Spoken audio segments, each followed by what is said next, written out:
മാമിന് അബ്യൂസ് ചെയ്ത് പരിചയമുണ്ടോ? അബ്യൂസ് ചെയ്ത് പരിചയമുണ്ടോ?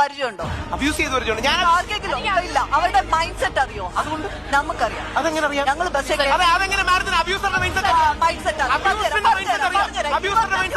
പബ്ലിക് ട്രാൻസ്പോർട്ടിൽ ട്രാവൽ ചെയ്യുന്ന സമയത്ത് ഒരാൾ അടുത്ത് വന്ന് നിന്ന് അവന്റെ കൈ അനങ്ങിയാൽ നമുക്കറിയാം. അതെ മാഡം, അത് ദീപകിന്റെ കാര്യത്തിൽ എങ്ങനെ ആപ്ലിക്കേഷൻ? മാഡത്തിന് വ്യാജ പരാതിക്കാരുടെ മൈൻഡ് സെറ്റ് അറിയാം. മാഡത്തിന് വ്യാജ പരാതിക്കാരുടെ മൈൻഡ് സെറ്റ് അറിയാം. എനിക്കറിയാം. നമ്മളെ കേരളം കണ്ട ഏറ്റവും വലിയ മുഖ്യമന്ത്രിയായ ശ്രീ ഉമ്മൻചാണ്ടി വ്യാജ പരാതിയിൽ കുടുങ്ങിയ ആളാണ്. നിവിൻ പോളി എന്ന വ്യക്തി കൊച്ചി നിൽക്കുമ്പോ ദുബായ് വെച്ച് റേപ്പ് ചെയ്തു എന്ന് പറഞ്ഞു. ആ പെൺകുട്ടിയോട് പോലീസ് ചോദിച്ചപ്പോൾ പെൺകുട്ടി എന്ത് പറഞ്ഞറിയോ? ഉറക്കപ്പിച്ചിൽ ഡേറ്റ് മാറിപ്പോയതാണ്. ആ പെൺകുട്ടി പറഞ്ഞാണ് ഉറക്കപ്പിച്ചിൽ ഡേറ്റ് മാറിപ്പോയതാണ്. 11 പേർക്കെതിരെ കള്ളപ്പരാതി നിന്നിട്ടാണ് സാറ് പറഞ്ഞ ബാലേന്ദ്ര മേനോൻ സാർ കോടതിയിൽ പോയി. കുഞ്ഞികൃഷ്ണൻ പറഞ്ഞു ആണിനും അഭിമാനമുണ്ട്. 11 പേർക്കെതിരെ, വേറൊരു പെൺകുട്ടി 14 പേർക്കെതിരെ ഫേസ്ബുക്കിൽ പരാതി ഇടുകയാണ്. ഉടനെ മീഡിയക്കാരിൽ ഓടിച്ചെല്ലും. ആദ്യം ശ്രീ സിദ്ദിഖിനെതിരെ ഒരു ആരോപണം പറഞ്ഞു, രണ്ടാമത് വേറൊന്ന് പറഞ്ഞു, മൂന്നാമത് വേറൊന്ന് പറഞ്ഞു. ഈ പീഡിയാക്കാരനടക്കം നിൽക്കുമ്പോൾ ഗ്രാവിറ്റി കൂട്ടി എരിവും പുളിയും കൂട്ടി മാറി പറയുകയാണ്.